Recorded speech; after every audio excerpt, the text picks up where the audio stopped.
Let's go back to the scene of the crime. You are at a social gathering, a networking event, a party, a dinner with new colleagues. There is a native English speaker standing near you. You know you should go talk to them. You know this is the practice you need. You walk over. Your heart starts beating faster. Your palms get sweaty. You introduce yourself.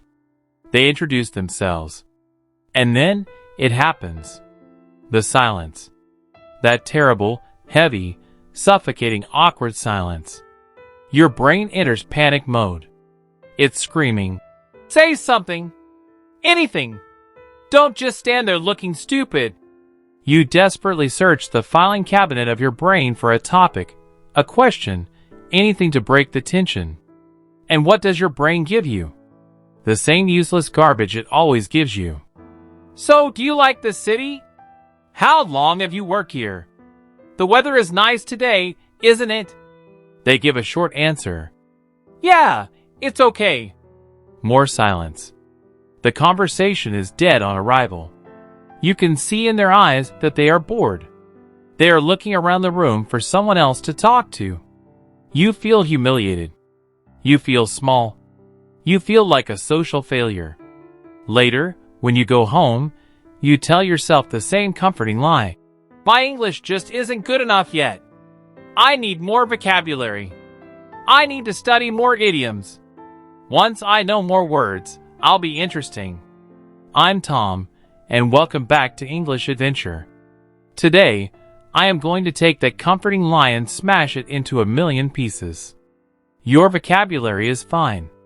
Your grammar is sufficient. The reason people don't want to talk to you in English is not because you make mistakes. It's because you are boring. When you switch from your native language into English mode, you undergo a terrible transformation. You turn off your personality, your humor, and your opinions, and you turn on a robot. A terrified, boring interview bot. You are so obsessed with not making a mistake that you forget to be a human being. This is a long video. We are going to go deep today.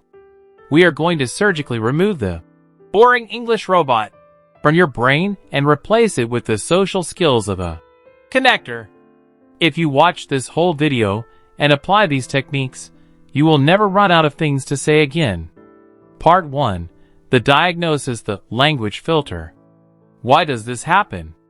Why are you funny, charming, and intelligent in your native language, but a dull cardboard cutout in English? It's because of the language filter. Imagine a funnel in your brain. At the top of the funnel, in your native language, you have complex, nuanced, interesting thoughts. "Man, this party is kind of pretentious. The music reminds me of an 80s elevator, and I'd kill for a decent taco right now." But then, you push that thought through your English fear filter. You worry. "Pretentious? I don't know that word in English. 80s elevator? That's too complicated to explain. Kill for a taco? That's an idiom. I might get it wrong." So what comes out of the bottom of the funnel? The music is, "Okay, I am hungry."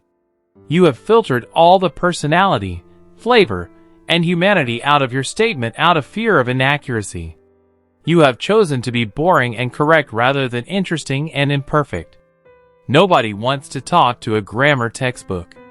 Nobody connects emotionally with a person who only speaks in basic facts. People connect with opinions, feelings, struggles, and humor. As long as your filter is set to maximum safety, you will always be boring. You have to accept that being interesting in a second language requires risk.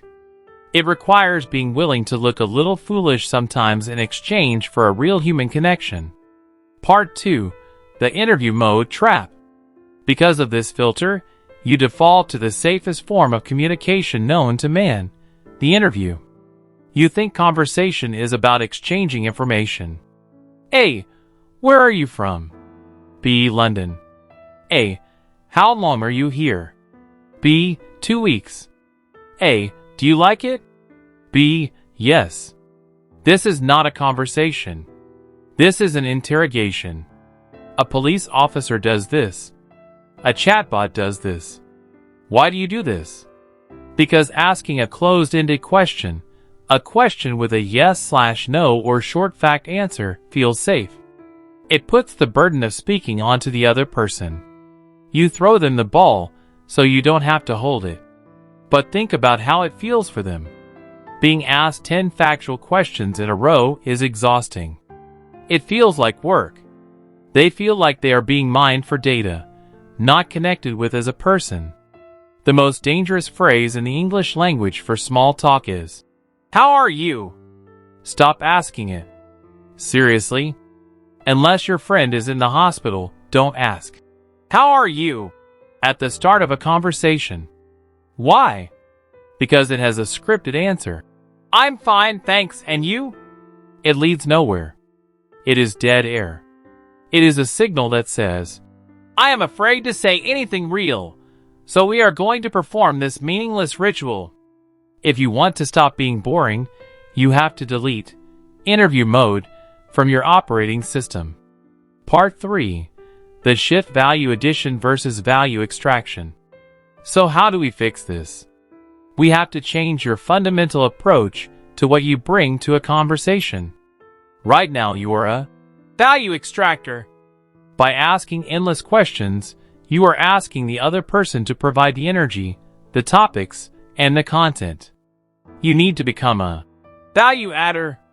You must contribute something to the conversation before you ask for something. We need to shift your speaking ratio. Right now, you are probably 90% questions, 10% statements.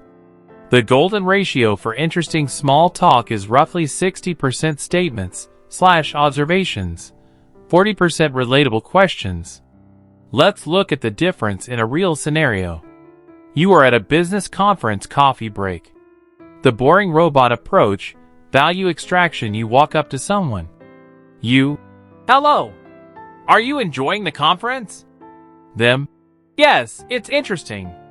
You, panic. What is your job?" Them, "I'm in marketing." You, "Oh, nice." Silence followed by death. The social magnet approach, value addition. You walk up to someone. You observe something. You add value first. You, "Man, I think they are pumping caffeine into the air in that main hall. That last speaker had so much energy, I felt tired just watching him. How are you holding up? Are you still awake?" Look at what happened there. You shared an opinion/feeling. You used a bit of hyperbole/humor. You asked a relatable question about their state of mind, not a boring fact about their job. By sharing a piece of yourself first, you make the other person feel comfortable sharing a piece of themselves. You have established that this is a human zone, not an interview zone. You don't have to be the most charismatic person in the room. You just have to be willing to say what you see and feel. Observation is your best friend. Look around. What is happening? Is the room freezing cold? Is the food weird? Is the music too loud? Use your immediate environment as the bridge to connection. "I don't know what this appetizer is, but I think it might be radioactive. Have you been brave enough to try the food yet?" That is 100x better than, "Do you like the food?" Part 4. The listen to understand versus listen to respond trap. Now, let's talk about what happens when the other person is actually talking. Most intermediate learners are terrible listeners in social situations. Why? Because you aren't listening to understand them. You are listening to survive. While they are talking, your inner monologue is screaming, "Oh God, they're going to stop talking soon. What do I say next? What's the next grammar structure? Did I understand that last word?" "Don't panic," Tom said. "Don't panic." Your eyes glaze over. You nod robotically. You miss 50% of the emotional content of what they are saying because you are too busy rehearsing your next line. And when they stop talking, there is a delay while your brain reboots, and you ask a question completely unrelated to what they just said.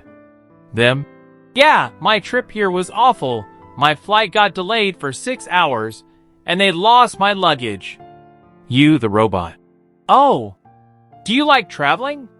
You just proved to them that you don't care about them. To be interesting, you must be interested. You have to switch off your internal panic monologue and focus 100% of your attention on the other person. Look them in the eye. Listen for the emotion behind the words. Are they frustrated? Excited? Tired? And the easiest way to prove you are listening, and to buy yourself thinking time, is a technique called looping. When they finish speaking, you repeat back the core emotion or idea of what they just said in your own words before you add anything new. Them.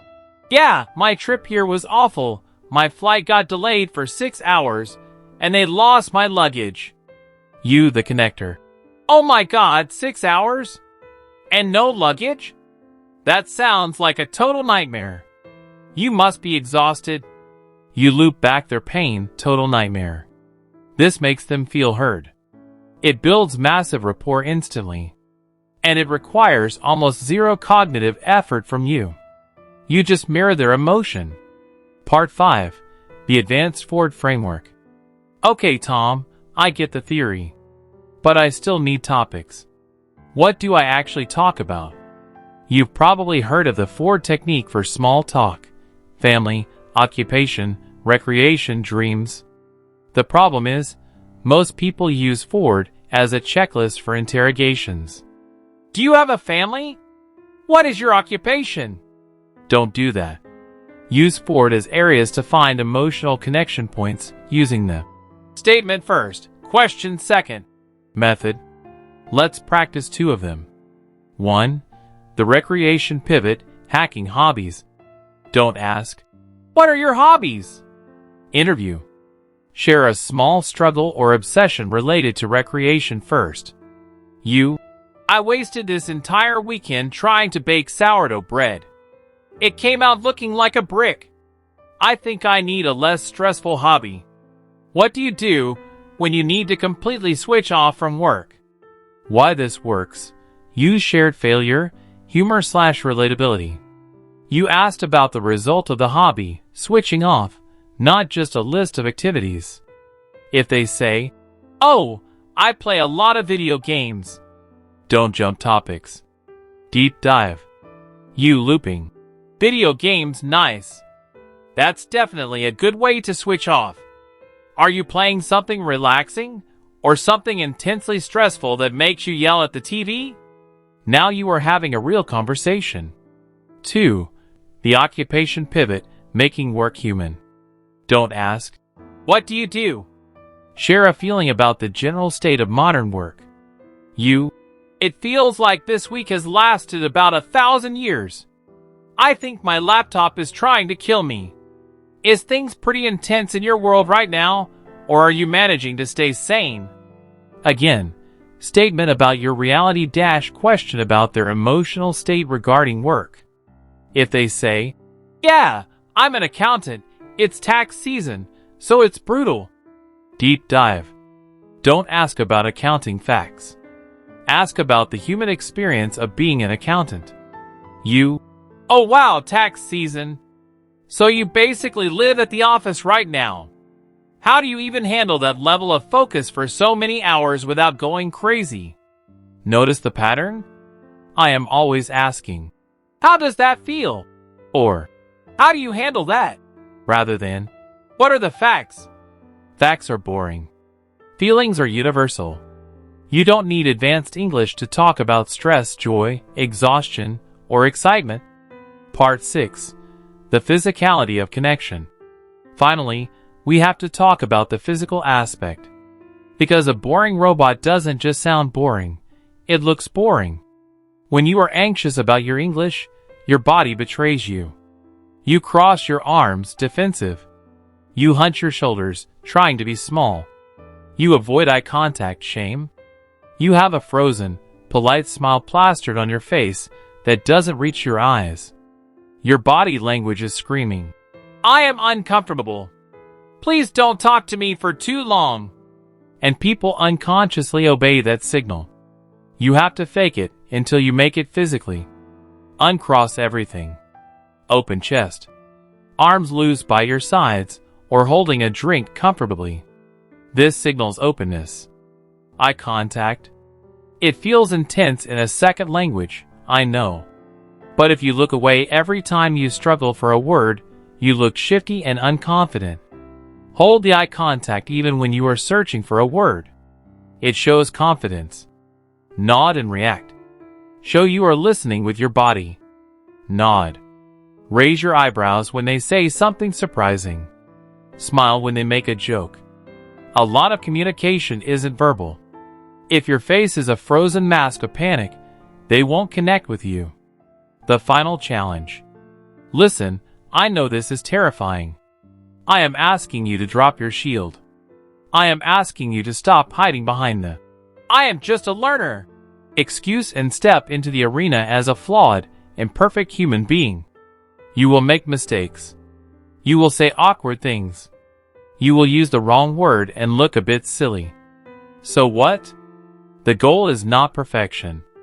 The goal is connection. People would rather talk to an interesting, imperfect human than a perfect, boring robot. Your homework for the next 7 days. Every day, initiate one small talk interaction with a stranger, online or offline, where you start with a statement or observation before you ask a question. No. How are yous? Be brave enough to be boring in your native language, so you can learn how to be interesting in English. If you are ready to kill the robot and become a social magnet, hit the like button. Subscribe to English Adventure. The silence ends today. I'm Tom. Go say hello.